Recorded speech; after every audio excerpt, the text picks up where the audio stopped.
আমচু জিন্দাবাদ জিন্দাবাদ জিন্দাবাদ আমচু জিন্দাবাদ জিন্দাবাদ জিন্দাবাদ ঘৃণার হত্যাকারী হিমন্ত বিশ্ব শর্মা মুর্দাবাদ মুর্দাবাদ মুর্দাবাদ হিমন্ত বিশ্ব শর্মা মুর্দাবাদ মুর্দাবাদ মুর্দাবাদ হিমন্ত বিশ্ব শর্মা মুর্দাবাদ মুর্দাবাদ মুর্দাবাদ BJP go back go back go back Dilip ঘোষিয়া মুর্দাবাদ মুর্দাবাদ মুর্দাবাদ বিজেপি মুর্দাবাদ মুর্দাবাদ মুর্দাবাদ ঘৃণার হত্যাকারী হিমন্ত বিশ্ব শর্মা হাই হাই হায় হায় হায় হায় ঘৃণার হত্যাকারী হিমন্ত বিশ্ব শর্মা মুর্দাবাদ মুর্দাবাদ মুর্দাবাদ আমচু জিন্দাবাদ জিন্দাবাদ জিন্দাবাদ আমচু জিন্দাবাদ জিন্দাবাদ জিন্দাবাদ হিমন্ত বিশ্ব শর্মা হাই হাই হায় হায় হায় হায় হিমন্ত বিশ্ব শর্মা হাই হাই হায় হায় হায় হায় হিমন্ত বিশ্ব শৰ্মা হাই হাই হায় হায় হায় হায়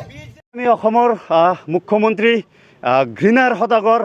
অসমৰ মুখ্যমন্ত্ৰী হিমন্ত বিশ্ব শৰ্মা ডাঙৰীয়াৰ প্ৰতিমূৰ্তি দাহ কাৰ্যসূচী আমি গ্ৰহণ কৰিছোঁ। আজি সদৌ অসম সংখ্যালঘু ছাত্ৰ ইউনিয়ন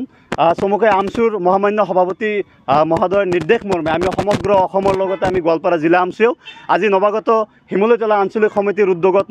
নৱাগত শিমলুতলা আঞ্চলিকত আজি হিমন্ত বিশ্ব শৰ্মা ডাঙৰীয়া প্ৰতিমূৰ্তি দাহ কাৰ্যসূচী আমি গ্ৰহণ কৰিছোঁ। আজিৰ আমাৰ যি প্ৰতিমূৰ্তি দাহ কাৰ্যসূচী গ্ৰহণৰ যি উদ্দেশ্য আৰু লক্ষ্য সেয়া হ'ল যোৱাকালি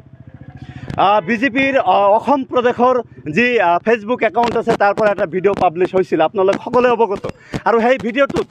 অসমৰ ঘৃণাৰ সদাগৰ মুখ্যমন্ত্ৰী হিমন্ত বিশ্ব শৰ্মাই এটা ভিডিঅ'ত তেওঁ পইণ্ট ব্লেংক ৰেঞ্জৰ পৰা দুগৰাকী সংখ্যালঘু ব্যক্তিক তেওঁ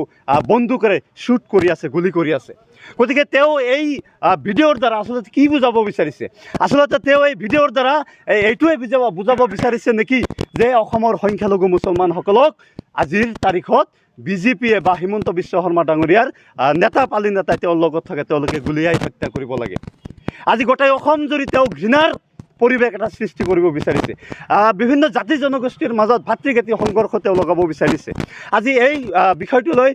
আমচুৱে আজি গোটেই অসম জুৰি যি প্ৰতিবাদী কাৰ্যসূচী গ্ৰহণ কৰিছে, ইয়াৰ লগে লগে আজি আমি দেখিবলৈ পাইছোঁ সমগ্ৰ ভাৰতবৰ্ষৰ বিভিন্ন নেশ্যনেল মিডিয়াৰ লগতে আন্তঃৰাষ্ট্ৰীয় পৰ্যায়তো এই বিষয়টো চৰ্চা হৈছে। গতিকে আজিৰ এই প্ৰতিবাদী কাৰ্যসূচীৰ জৰিয়তে আমি গোৱালপাৰা জিলা আমচুৱে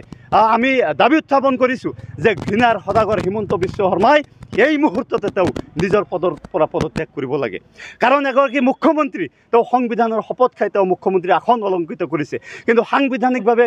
নিৰ্বাচিত এগৰাকী মুখ্যমন্ত্ৰীয়ে সমাজত যি ধৰণে ভাতৃঘাতী সংঘৰ্ষ লগাবলৈ চেষ্টা কৰি আছে, এয়া নিতান্তই দুৰ্ভাগ্যজনক, এয়া নিতান্তই গৰিহণাযোগ্য। আমি আজিৰ এই কাৰ্যসূচীৰ জৰিয়তে পুনৰবাৰ